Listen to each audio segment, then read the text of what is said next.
Bonjour à tous, c'est juste un petit coucou avant de commencer, avant de commencer à répondre à vos questions. Je me suis dit que j'allais vous rejoindre, il y a un peu de temps devant nous, tout est calme, tout va bien, les questions sont en cours de validation. Donc, voilà, je me suis dit, tiens, si j'allumais la télé, enfin, l'ancêtre de la télévision, comme il est dit sur Canal+. Bon, en tout cas, j'espère que vous allez bien. Oui, je fais un peu de ménage, pardonnez-moi, c'est mon côté un peu maniaque.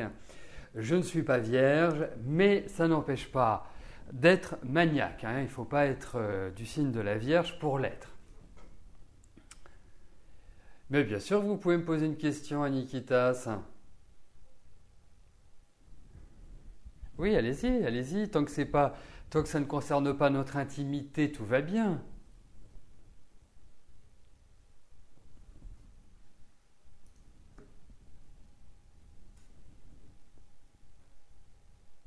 D'ailleurs, c'est un petit peu l'idée, quand je viens comme ça avant l'émission que je peux venir. L'idée, c'est justement de pouvoir échanger plus directement. Si vous avez des questions à poser, que ce soit sur le fonctionnement de l'émission, que ce soit sur comment ça s'appelle, sur les consultations, les cours, les ateliers, sur tout ce que vous voulez, les arts divinatoires. Alors, vous m'excusez, parce que, voilà, je me demandais comment j'arrivais à voir avant, avec ces mêmes lunettes. Voilà. Ah, là.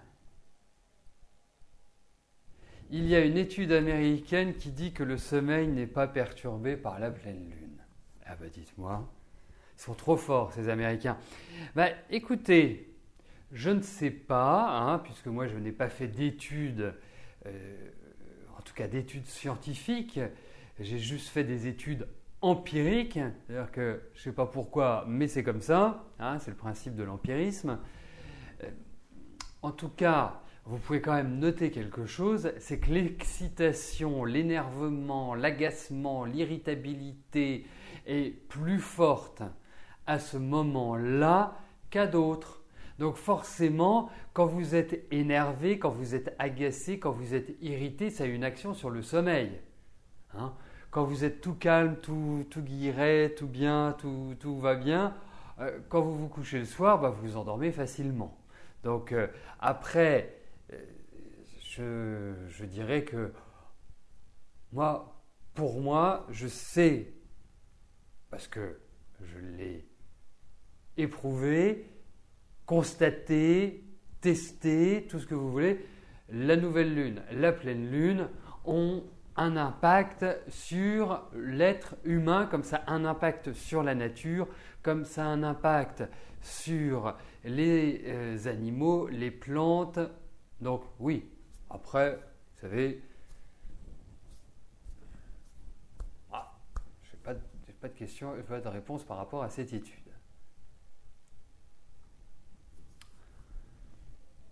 12 heures d'affilée, dites-moi. Oui, bien sûr. Écoutez, moi je dis pas le contraire. Vous savez, et je suis pas là pour justifier. C'est très intéressant et je pense que j'irai rechercher cette étude parce que moi je trouve ça formidable. Alors, je dirais de facto, je pense qu'il devrait interdire les pesticides, les fongicides, les insecticides et tout ce qui se finit en cide. Parce que là, ça a un impact directement négatif sur notre santé. Mais bon, là, c'est pas encore ça. Mais quoi qu'il arrive, vous savez, après, bien évidemment, moi, ça c'est une expérience que j'ai vécue, donc je peux vous en parler. Moi, je me souviens quand je suis devenu papa, c'était mon épouse est rentrée à l'hôpital. Il n'est pas arrivé tout de suite. Il n'était pas pressé de sortir. Il a pris tout son temps. Voilà, il n'était pas dans le genre speed. Mais c'était un jour de pleine lune. Eh bien, je peux vous dire une chose, c'est que mon fils est né 2 jours après la pleine lune. Ben, le jour de la pleine lune, on se serait cru à l'usine. C'était vraiment les naissances à la chaîne, si je puis me permettre. Donc voilà, il y a des impacts comme ça. Et vous pouvez relever que, bien évidemment, tous les enfants ne naissent pas le jour de pleine lune et le jour de nouvelle lune. Mais vous constaterez que ces jours-là sont des jours beaucoup plus marqués par les naissances. Et je peux vous dire que 2 jours après, bien, quand mon fils est né, bien, il y avait réellement une énorme diminution des naissances. Parce que je peux vous dire que les sages-femmes étaient dans les couloirs en train de papoter, ce qui n'était pas le cas le jour de la pleine lune.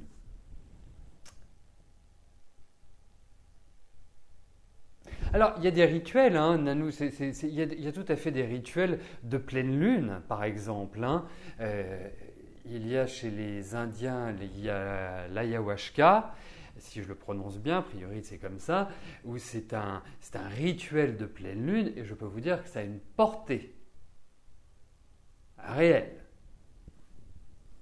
Donc il y a des rituels. Je parlais des Indiens d'Amérique du Sud. Hein,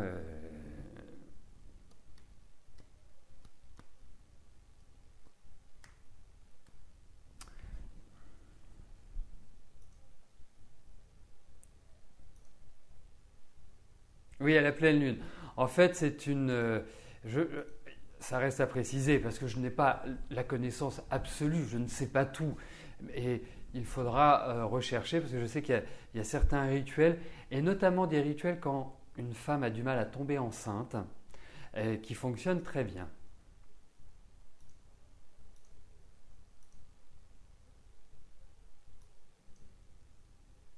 Oui, un rituel, c'est un ensemble de prières, voilà, il n'y a pas de sacrifice humain, je vous rassure. Hein.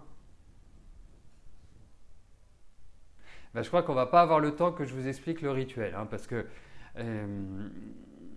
on dit toujours qu'en bonne compagnie, le temps passe vite. Ben, effectivement, là, il est 13h30 et ça va bientôt être le moment où je vais devoir commencer à répondre à vos questions. Oui, oui, c'est aussi un bon rituel, le Kama Sutra, mais il n'est pas fait que pour avoir des enfants. Hein.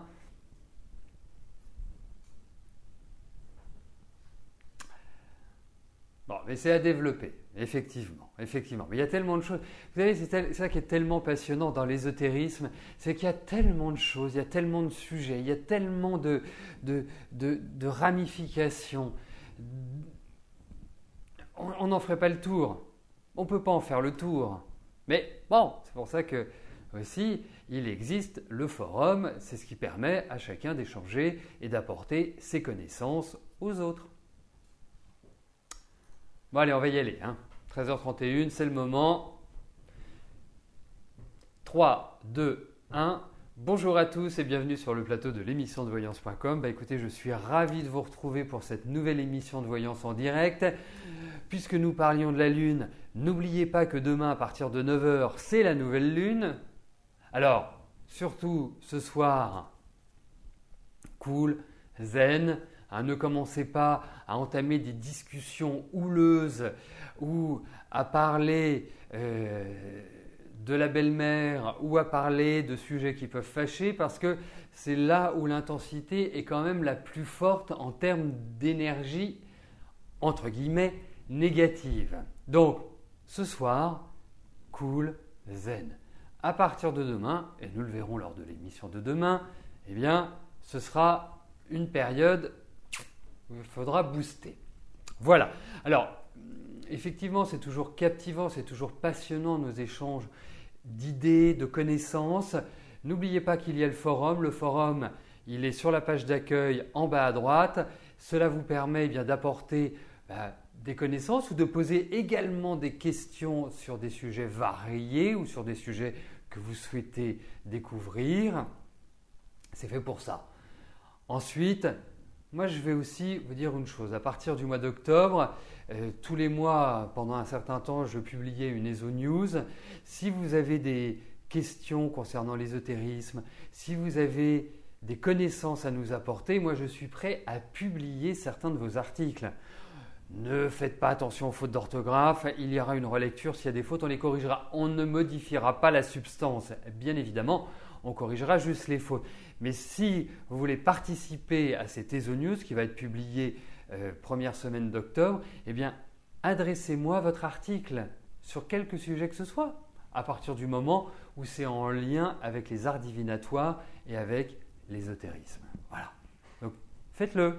Hein. Je le dis à chaque fois, vous êtes peu à le faire, mais si vous avez des choses que vous connaissez, c'est utile de les partager. Non, vous ne trouvez pas? Bon. Sur ce, eh bien, je vais tout de suite commencer à répondre à vos questions. Armel, bonjour. Y a-t-il un avenir avec P?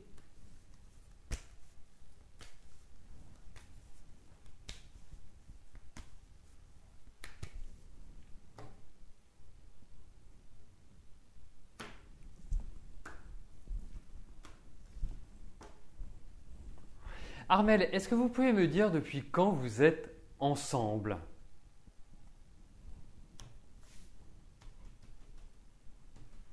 S'il vous plaît, pendant que je place les cartes, si vous pouvez m'apporter cette information, vous seriez au top.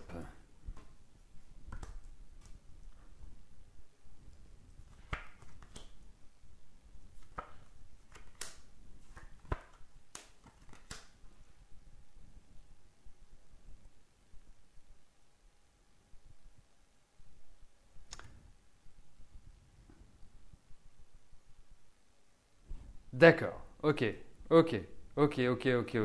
vous n'avez pas déjà vécu quelque chose avec lui? Il n'y a pas déjà eu une sorte de tentative? Parce que c'est comme si ça s'était en lien avec le passé. Mais en fait, lui, il ne sait pas très bien ce qu'il veut et je trouve qu'il est dans une période qui n'est pas extrêmement excitante. Quant à vous, est-ce que vous avez envie maintenant, là, au moment où nous parlons, d'entamer une relation avec lui? Moi, je suis plutôt mitigé parce que c'est comme si ce que vous aviez vécu, c'est comme si d'une certaine manière vous lui tourniez le dos. Mais oserais-je dire, je ne sais plus dans quel sens c'est, je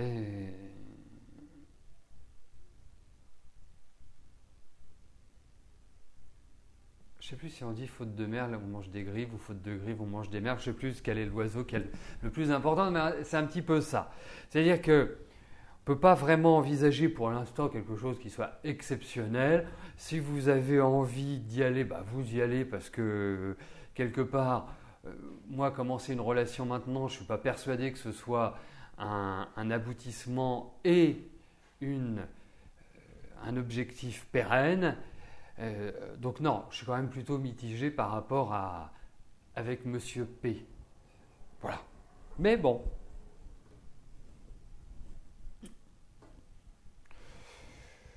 Lui, il n'est pas très stable en fait. On ne sait pas très bien ce qu'il veut. Il est plutôt particulier. Voilà. Donc, je dirais pourquoi pas. Rien d'exceptionnel.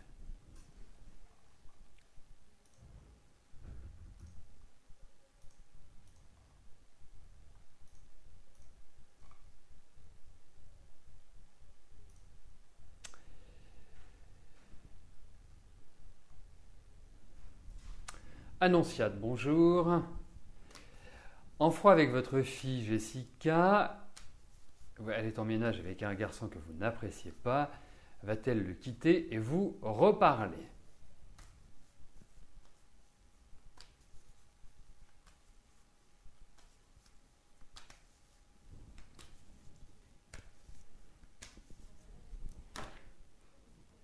Alors, vous savez,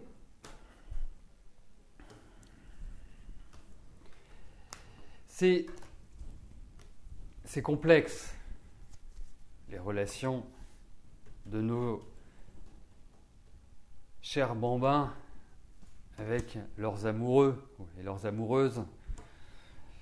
Parce qu'en fait, il ne faut pas s'en mêler. Parce qu'on est sûr, de toute façon, d'avoir faux. Dans la plupart des cas. Alors, je vais être très direct avec vous. Hein. En même temps, ça va vous faire plaisir. Je ne suis pas persuadé que ce soit une relation qui s'éternisera. je pense que lui, c'est franchement pas un grand rigolo. Votre fille est quand même quelqu'un qui se donne énormément. Alors, je ne suis pas en train de dire, oui, votre fille, elle est super géniale, et puis son mec, il est naze. Hein, pour utiliser un langage familier. Parce qu'il est quand même très, très particulier. Mais je comprends que vous ne le sentiez pas. Hein. Je comprends que vous soyez un peu... parce que je pense qu'il va avoir cette capacité à mettre Jessica au travail, si je puis me permettre, et en profiter. Voilà. Moi, c'est le sentiment que j'ai. Ce n'est pas un garçon qui est stable. C'est un garçon qui a quand même traversé des difficultés. Alors, il ne faut pas non plus l'accabler. Hein, c'est un garçon qui, quelque part, a eu une première partie de vie qui n'est pas exceptionnelle. Mais il n'est pas toujours très net, pas toujours très clair. Voilà. Donc, pour moi, ils sont faits pour ne pas s'entendre. Après, effectivement, je trouve, je ne sais pas depuis combien de temps ils vivent ensemble, depuis combien de temps ils sont ensemble, mais je trouve que l'année prochaine est une année de reprise. Mais il y a de la jalousie, il y a la possessivité, qu'elle ne tombe pas enceinte, parce qu'il y a quand même des cartes qui peuvent annoncer le fait qu'elle soit enceinte. Donc voilà, compliqué malgré tout. Et puis, par rapport à votre fille, certes, vous avez certainement voulu l'alerter, certes, vous avez voulu jouer votre rôle de protectrice, bien évidemment, mais avec Jessica, il faut justement essayer d'être plutôt dans les formes que cash et direct, parce qu'elle n'est pas facile. Elle a un tempérament qui est rude, elle a un tempérament où elle ne se laisse pas faire, donc ce n'est pas l'évidence même. Mais pour l'instant, effectivement, ce n'est pas un couple viable, mais on ne peut pas vous annoncer tout de suite la rupture. Et il y a quand même un risque qu'elle tombe enceinte. Hein. Bon, en même temps, le bonheur, c'est que vous serez grand-mère.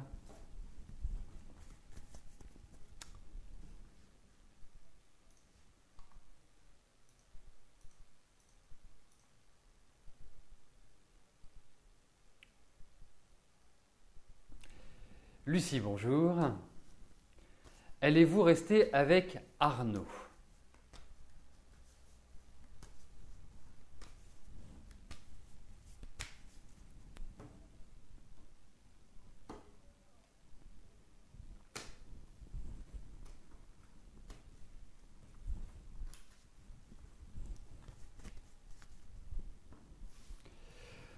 Alors...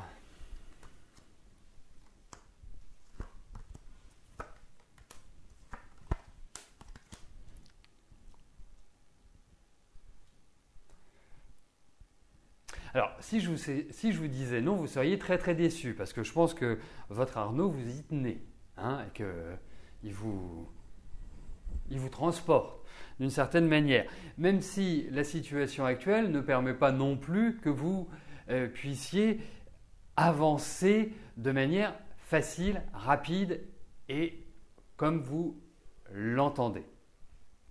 Alors, je ne sais pas... Parce que pour moi, il est dans une situation difficile à l'heure actuelle, comme s'il y avait des empêchements, comme s'il y avait des contraintes, comme s'il y avait des frustrations. Est-ce que c'est la distance ? Est-ce que c'est quelqu'un qui se déplace, qui voyage, qui bouge ? Donc il y a quand même l'idée d'attente hein, pour retrouver une certaine sérénité. Alors, effectivement, vous formez un couple, vous formez même quelque part un joli couple, il y a des disparités entre vous. Trouver un équilibre n'est pas évident, ça va demander du temps. Et je pense que, en fait, c'est lui qui n'est pas dispo, c'est lui qui n'est pas dans une énergie à avoir envie pour l'instant de construire. On sent qu'il y a des freins, on sent qu'il y a des restrictions, on sent qu'il y a des éléments qui empêchent que vous viviez comme ça, de manière naturelle. Donc, je suis plutôt partagé, malgré tout. Hein. Donc, c'est pas quelque part une difficulté à trouver une homogénéité dans votre relation. Voilà. Moi, c'est plus cela qui ressort. Alors, je ne ferme pas la porte parce que pour moi, il n'y a pas un non qui dit voilà, ben non, c'est pas possible. C'est pas ça. Mais il y a quand même des choses qui bloquent, des choses qui frustrent, des choses qui empêchent, des appréhensions, peut-être ça peut s'appeler tout simplement des peurs. Donc il faut donner du temps au temps. Alors je voudrais quand même attirer votre attention sur quelque chose par rapport à vous, Lucie, parce que j'ai parlé de lui, mais il y a quand même, chez vous, il y a cette envie de construire, il y a cette volonté, indiscutablement, mais on ne peut pas dire que sur le plan affectif, vous fûtes gâté par le passé. J'ai la sensation que à chaque fois que vous avez vécu une relation, c'était toujours vous, quelque part, le chef d'orchestre, que vous vous occupiez de tout et qu'il y a quand même si vous avez été encadré, même si vous étiez avec quelqu'un, je vous sens très seul dans vos relations. Alors, l'avantage que vous avez, c'est que vous avez les deux pieds sur terre. Vraiment, voilà, vous êtes ancré. Peut-être cette question demanderait un approfondissement avec la numérologie, avec notamment toutes vos coordonnées de naissance, nom, prénom, date de naissance, pour voir quelque part l'évolution. Mais là, c'est peut-être plus d'ordre psychologique, c'est peut-être plus une appréhension, c'est peut-être plus une hésitation, mais voilà, il y a quand même des blocages. Pas simple. Il faut donner du temps au temps. Mais déjà, je trouve que vous êtes dans une bonne période. Donc, à suivre.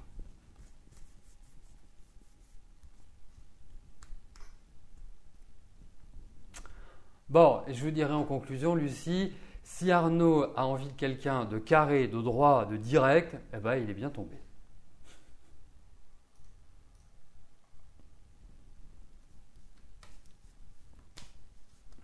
Morissette, bonjour.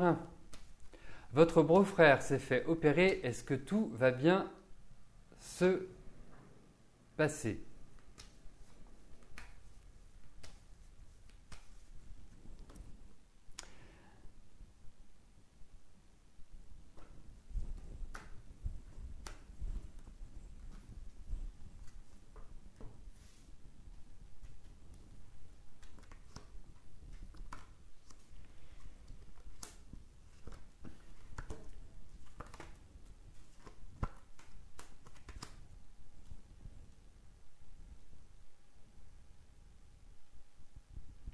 Allez, on va dire que globalement, oui, ça va quelque part prendre une bonne tournure.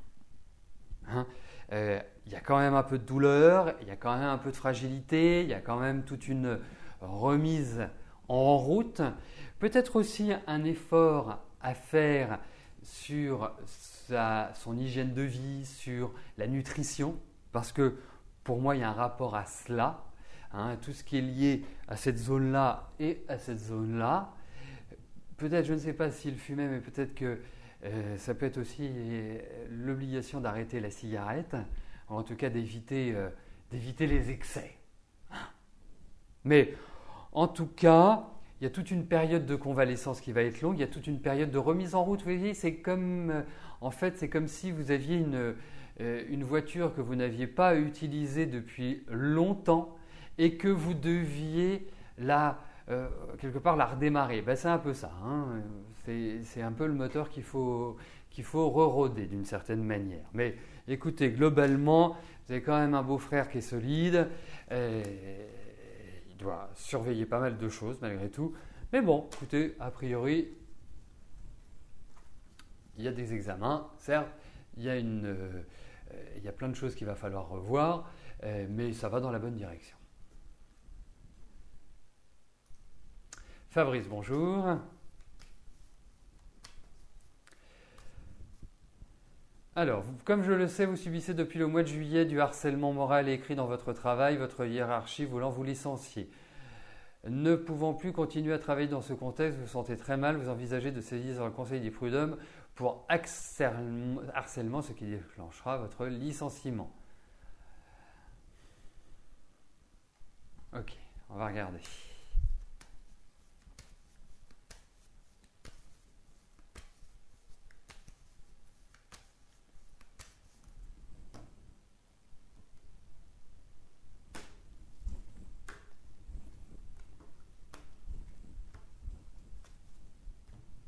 Alors, voyons par rapport à vos démarches judiciaires.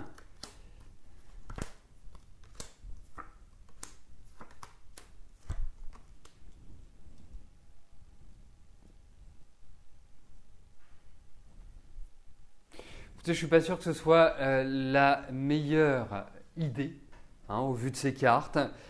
Non, il y a quelque chose qui me fait hésiter à vous dire oui. À vous dire oui, effectivement, allez-y, foncez, reprenez contact avec les prud'hommes.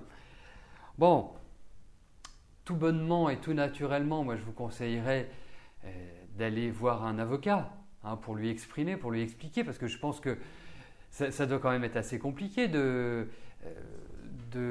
trouver et de prouver le harcèlement. Donc moi je pense que dans un premier temps, allez voir votre avocat. Voilà. Mais les prud'hommes pour l'instant, je ne suis pas persuadé. C'est surtout ça, je ne suis pas persuadé du résultat. Alors, vous avez une autre solution qui peut peut-être être, là j'y réfléchis, c'est de négocier votre départ.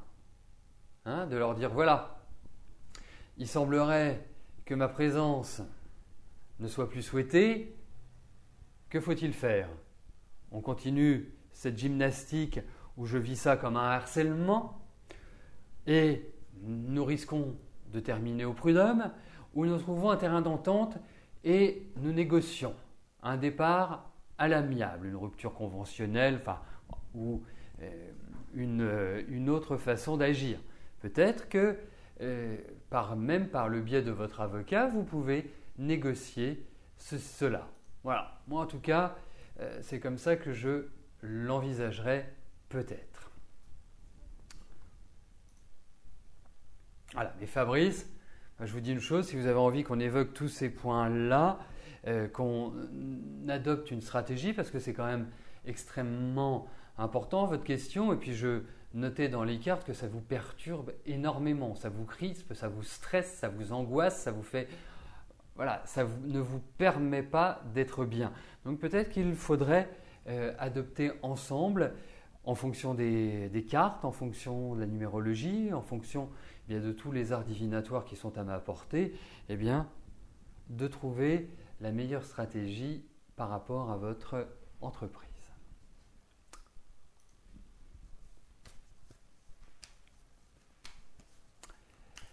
Yannick, bonjour. Le médecin conseil de la sécurité sociale a l'intention de vous mettre en invalidité première catégorie. Vous aimeriez juste savoir quel mois cela sera effectif. Yannick, ça fait suffisamment longtemps que nous nous connaissons pour que les mois lors de l'émission quotidienne soient difficiles à donner. Pourquoi? Parce que on peut, et encore, c'est pas dans tous les cas, on ne peut les donner qu'avec des outils comme la numérologie et l'astrologie. Avec les tarots, on va regarder si c'est rapide ou pas. Voilà, tout simplement. Mais effectivement, si vous souhaitez le mois, ce sera par le biais de la numérologie et de l'astrologie que nous passerons. Ben non, mais soyez absolument pas désolé, il n'y a pas de souci.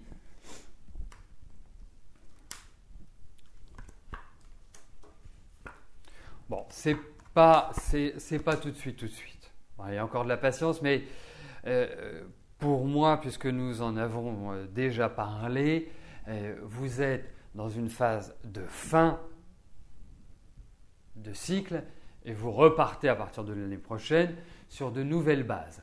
Donc pour moi, c'est l'année prochaine que vous vivrez ces grands changements. Voilà. Donc il y a encore de la patience, pour moi, le fruit n'est pas mûr. Donc il ne tombera pas tout de suite. Donc je ne pense pas que ça se fasse, que cette histoire soit complètement terminée là, maintenant. Voilà.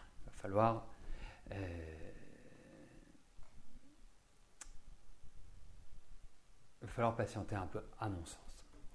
Bon, juste avant de passer à la question de Colette, N'oubliez pas ce soir qu'à partir de 18 h, vous retrouverez Rose dans les mardis soirs de la voyance qui répondra bien évidemment à partir de 18 h en direct à vos questions. Voilà, c'était une précision utile pour celles et ceux qui ne connaissent pas encore Rose et qui souhaitent découvrir ses talents de voyante. Je passe tout de suite à la question de Colette. Colette, bonjour. Vous devez faire peur aux hommes car rien ne se passe dans votre vie dès que vous en connaissez un. Cela ne fonctionne pas. Pourquoi ?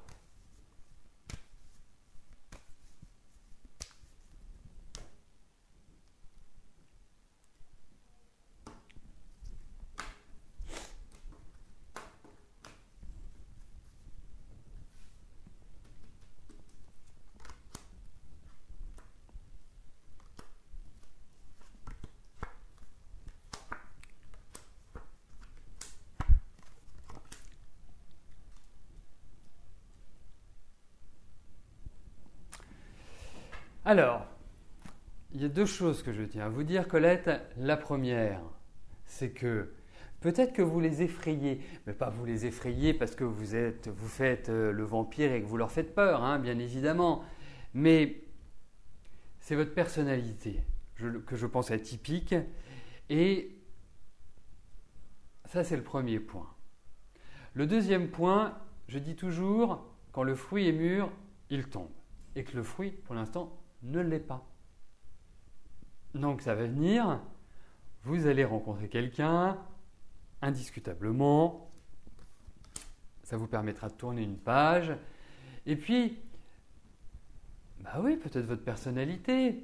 Vous savez, je vais vous prendre un exemple. Moi, je me souviendrai toujours de notre prof d'astro qui nous disait, que c'est une prof d'astro réputée, qui n'exerce plus maintenant, mais qui était extrêmement réputée sur l'astrologie karmique. Et lorsqu'elle a sorti son premier livre, c'était en 82, dans les années 80, début des années 80, ça fait un flop retentissant. Elle s'est dit, bon, bah, c'est pas grave. Elle l'a sorti un an après, elle l'a ressorti un an après, le même livre, hein, il n'y a rien qui a changé. Je pense que ça a été un best-seller en astrologie, puisque de mémoire, il a dû se vendre à 400 000 exemplaires. Donc, pour vous dire que, bien, les choses n'arrivent jamais par hasard dans la vie. Il y a des moments pour cela, pour faire une belle rencontre, et il y a des moments, et cette année, je pense que ce n'est pas le moment. Hein. Je pense que vous êtes plus même dans une évolution, dans une sorte de façon de penser qui est en train de changer, de philosophie de la vie. Vous voyez, vous vous êtes rendu compte de pas mal de choses cette année. Vous avez fait une sorte de rétrospective, d'introspection de votre vie. Et effectivement, cette année, c'est plutôt une traversée en solitaire. Ce n'est pas une traversée à deux, c'est une traversée en solitaire. Voilà. Et puis je pense que vous avez eu pas mal de préoccupations. On vous a donné pas mal de préoccupations, plus exactement, et qui, quelque part, vous ont peut-être empêché d'avoir la tête complètement libre pour cela. Mais ça va venir, vous n'en faites pas. Ce n'est pas la période pour ça, ça viendra.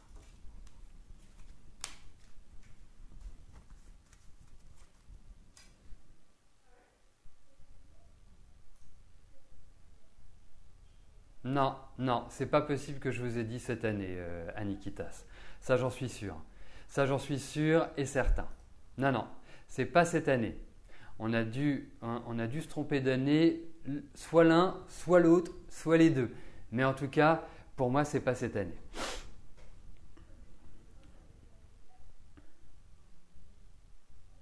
Non, c'est pas. Je vous assure. Et puis, on se connaît quand même depuis suffisamment longtemps, mais c'est pas une période à cela. Voilà.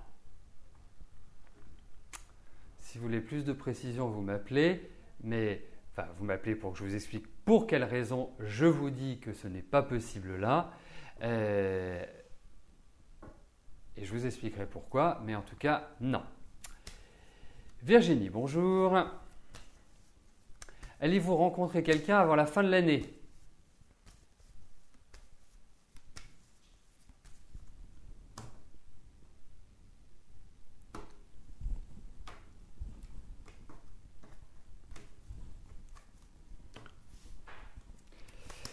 Alors, Virginie.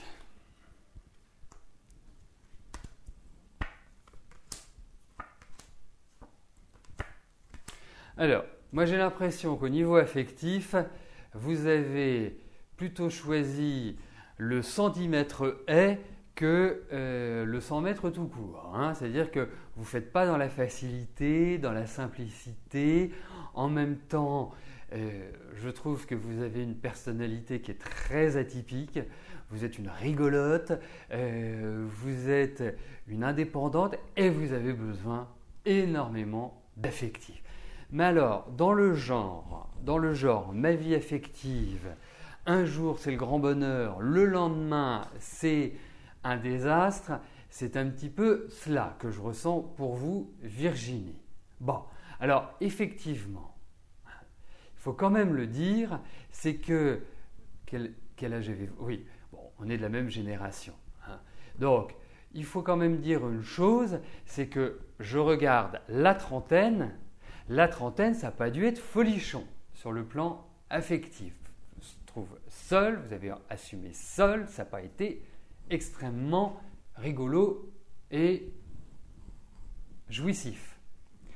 En revanche, moi je pense que vous entrez dans des phases qui sont tout à fait idéales pour rencontrer quelqu'un. Et vous allez rencontrer quelqu'un. Alors, je ne peux pas vous dire oui d'ici la fin de l'année, mais vous entrez dans une période là, à partir de maintenant, à partir du moment où nous parlons, vous entrez dans une période qui est extrêmement positive pour cela et peut-être que cela vous permettra de ne plus vivre les montagnes russes sur le plan affectif. Voilà. Mais pour moi, ça va dans la bonne direction. Voilà, mais en tout cas, c'est pas dans 10 ans, c'est imminent, c'est dans la période dans laquelle vous êtes.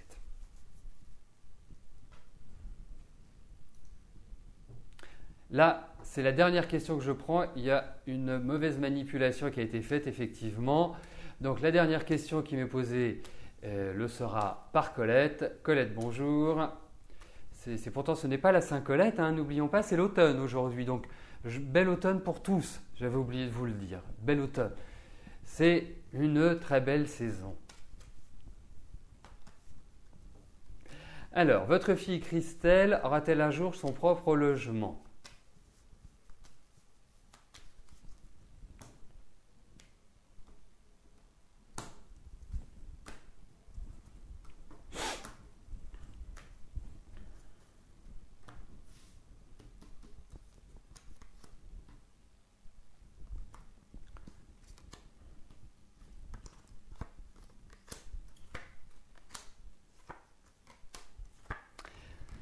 Alors, remarquez, comme on dit dans la vie, tout vient à point qui sait attendre. Bon, il y a quand même une première difficulté. C'est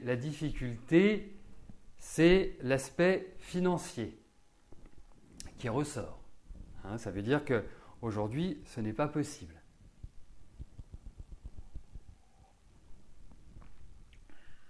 Donc, il faut déjà dépasser cela.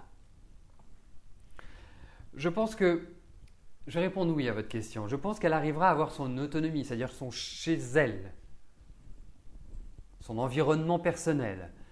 Je ne suis pas persuadé que ce soit tout de suite. Hein, je pense également que il faut viser une année et demie.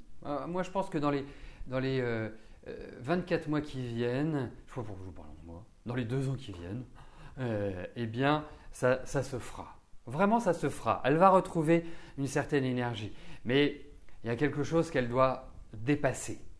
Hein, que ce soit sur le plan psychologique, sur le plan de sa réalisation personnelle, parce qu'elle a des capacités énormes. Mais elle est juste dans la peur, dans l'appréhension. Donc, il faut savoir dépasser ça. c'est un combat important, mais c'est un combat à mener qui mène à la réussite. Donc, mais il y a quand même cette idée qui ressort, donc je réponds oui, mais pas avant 24 mois. Donc vous allez encore l'avoir sur le dos. Hein. Bon, allez, vous savez que j'ai horreur de la frustration, et comme c'est moi qui décide, je vais quand même répondre à la question de Marie-Pierre. Même si on a largement dépassé l'horaire habituel, je vais quand même vous répondre. Marie-Pierre, je ne voudrais pas que vous partiez comme ça déçus. Alors, vous avez obtenu votre titre professionnel de carreleur mosaïste et vous vous retrouvez au RSA, vous voulez un job. Ah, d'accord. Donc on va voir si vous avez trouvé du travail.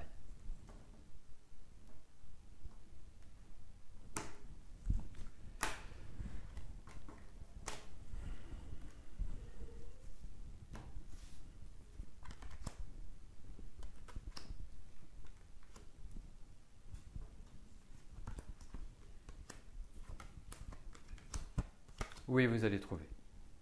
Vous allez trouver, il y a des bonnes nouvelles qui arrivent, vous avez une bonne formation, vous êtes bien équipé, il n'y a pas de souci, vous allez trouver, il y a des appuis, ça va arriver. Vraiment, ça va arriver. Alors, on n'a pas des cartes qui…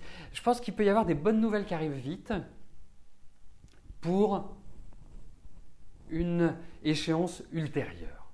Voilà. Ou c'est par l'intermédiaire, j'ai une petite hésitation.